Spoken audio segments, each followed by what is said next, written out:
déglooti leen ma Sénégal góor ak jigéen na ngeen ma baal gëjoon na ma waxe ci xaal tey nag dama gaañu ci xol déglooti leen ma Sénégal góor ak jigéen na ngeen ma baal gëjoon na ma waxe ci xaal tey nag dama gaañu ci xol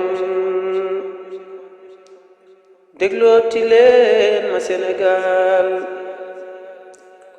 góor ak jigéen na ngeen ma baal gëjoon na ma waxe ci xaal tey nag dama gaañu ci xol inna lillahi jib na tey caroon garab ga tudd xay ba ko dajeel mu naan la tey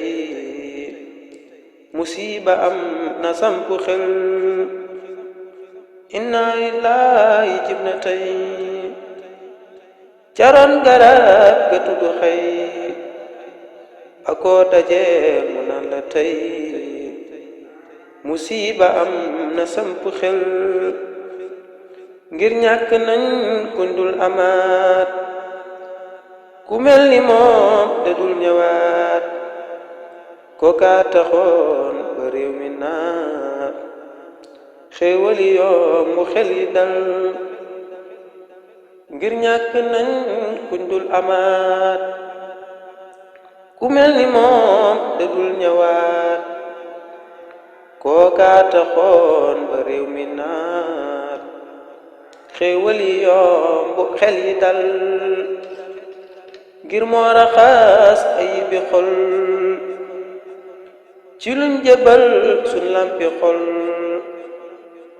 ba ñépp boole seeni xol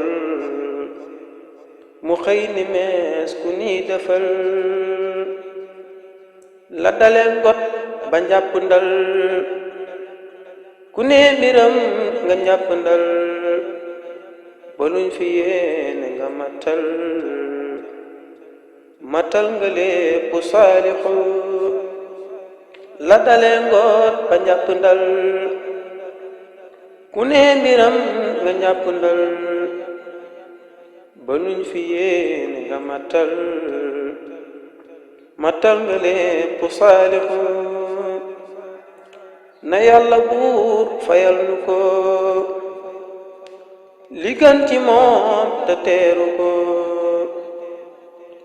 yéenem si ñun matal na ko ci Seexuna Seex Saalixu na yàlla buur fayal nu ko li gën ci moom te teeru ko yéenem si ñun matal na ko ci Seexuna Seex Saalixu